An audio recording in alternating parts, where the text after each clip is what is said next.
Greetings and welcome to the second mini lecture on political variables. In the last mini lecture, talked about unitary versus federal systems, and I told you it's my belief that there is not a preferable system, that both unitary and federal systems have advantages, they both have disadvantages. For example, federal systems are very useful for coping with national diversity.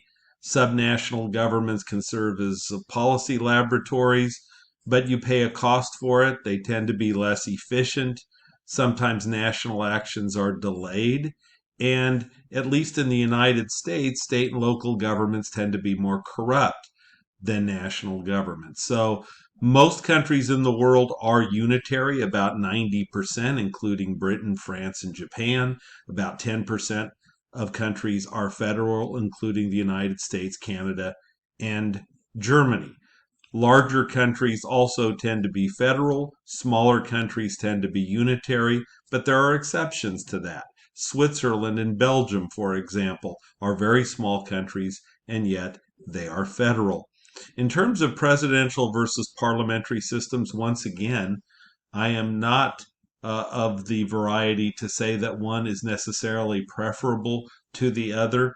I might have a very slight bias to parliamentary systems, but once again, I think the better question is take a look at the nation, take a look at its history, and you can make the case, and I will later on, the strengths and weaknesses of presidential versus parliamentary systems. In this video, I want to turn to legislatures, and here about half the countries in the world are bicameral, two-house legislatures. About half the countries in the world are unicameral legislatures.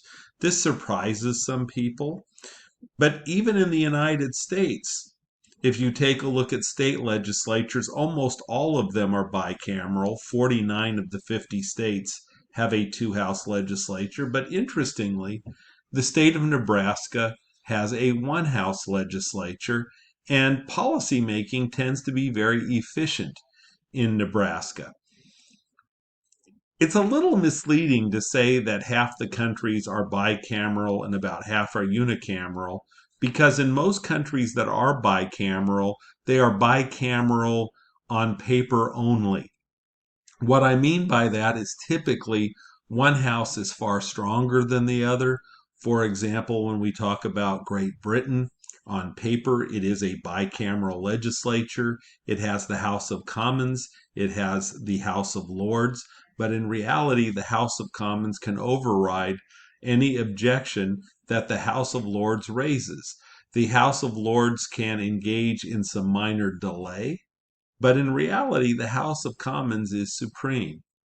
The same thing is true when we get to France. We're going to discover that the National Assembly is far more powerful than the Senate.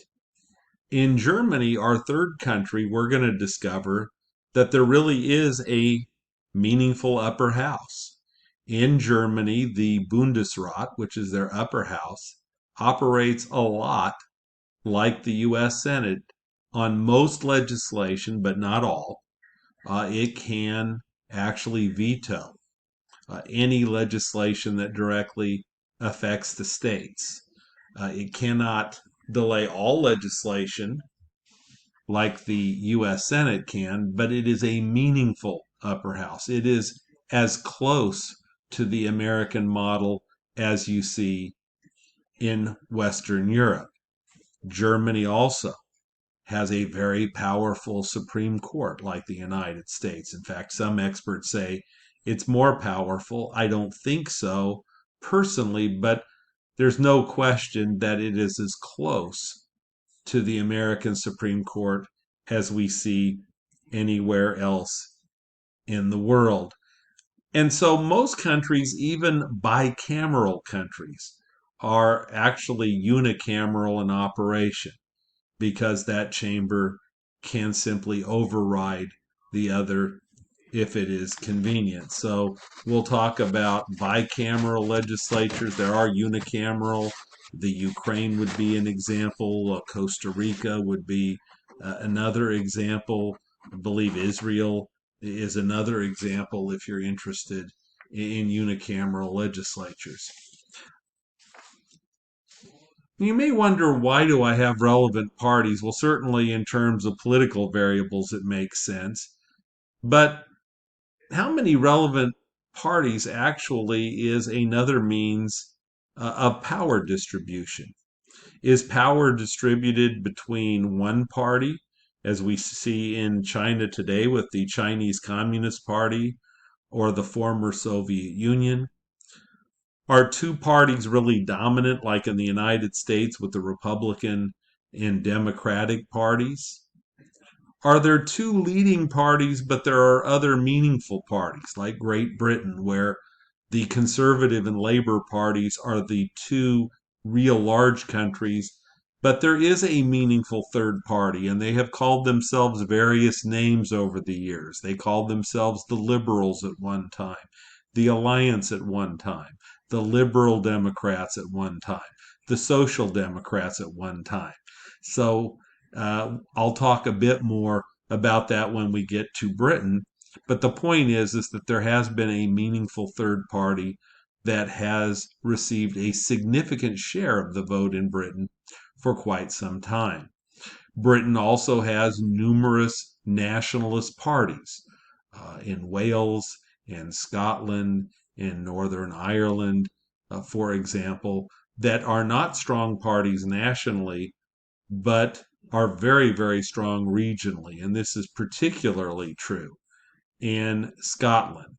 So I call Britain a two plus party system, two big parties with a lot of other parties that you need to pay attention to because they either attract a lot of votes in a particular region of the country or they have significant support throughout the country.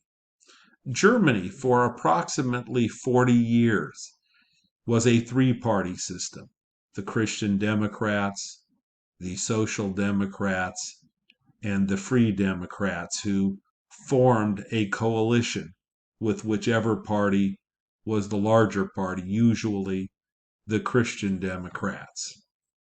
And there are multi party systems today. Germany is a multi party system. In recent years, they've had 5 or 6 parties even represented in the Bundestag.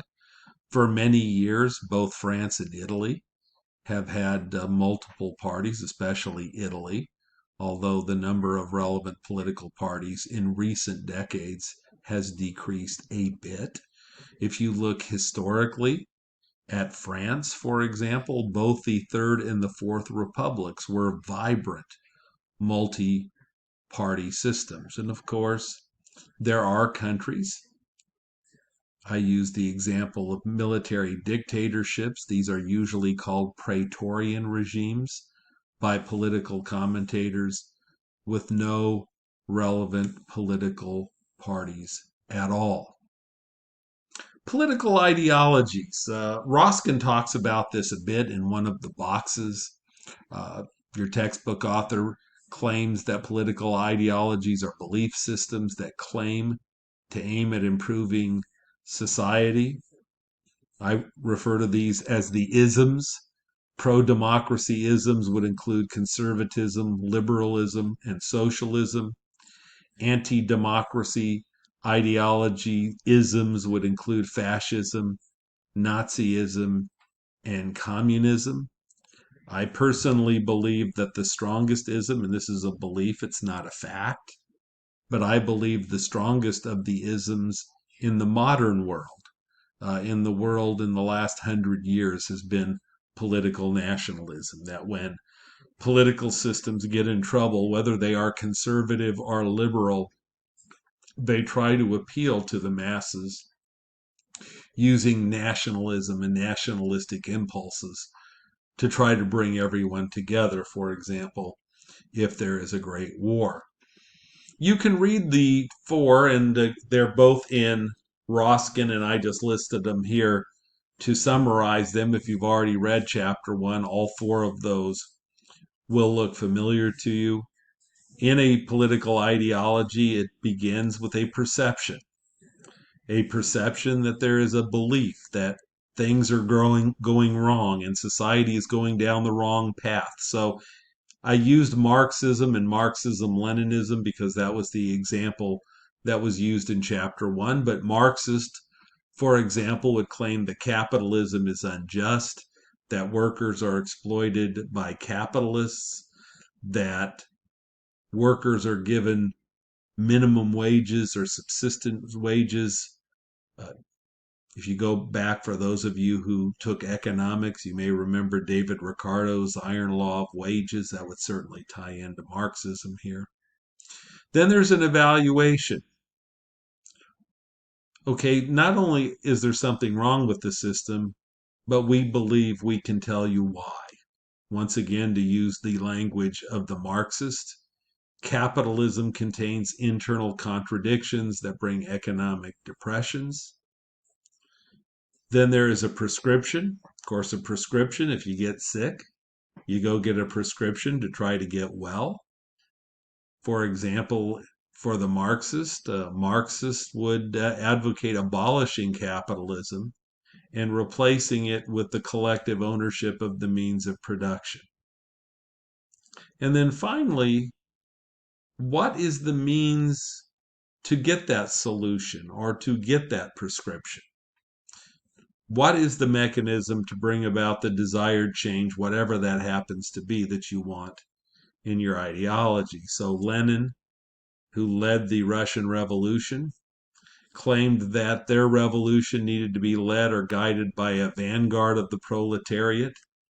The vanguard of the proletariat eventually became the Communist Party of the Soviet Union, that was the one party that governed the Soviet Union until its eventual dissolution into 15 independent countries. I would add that labels mean different things in different societies. I stole this from Leon Baradat, but think back to, I believe, an example I gave you earlier. When you talk about somebody, for example, if you were to ask most Americans to label Barack Obama an American, most people would say that Barack Obama was a liberal. If you were to ask people in Great Britain, the major answer would be that Barack Obama was a moderate. If you were to go to France and ask people what was Barack Obama, the answer would be that he's a conservative. We're talking about the same individual, former President Obama. And so, once again, comparative analysis comes in here. Is Obama liberal? Maybe. Depends on what the political spectrum is in that country at that time. Is he moderate? Maybe. Is he conservative? In the United States, Obama, in my opinion, would be a little left of center. In Britain, probably a little right of center. But in France, Obama would be way over on the right. He'd be considered a conservative. So it depends on the political spectrum that you're talking about. So Baradat said, instead of using labels that mean different things in different countries, Baradat examined the political continuum from the perspective of reactions to the status quo, whatever that is in that country. So radicals would be people who want to transform the system. They don't believe the system's legitimate and you need a brand new system, whatever that happens to be. They want to transform the system.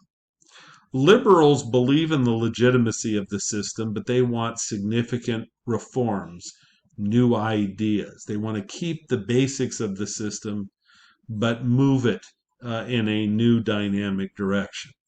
Moderates want slow and steady change. Conservatives are the most content with the status quo.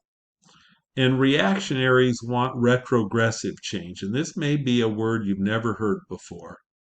Retrogressive change would be a change back to the policies or a system of the past. For example, there have been calls by some Republicans to go back to having state legislatures choose our senators. That's the way it was until the 17th Amendment was passed. So if we did that, that would be a retrogressive change.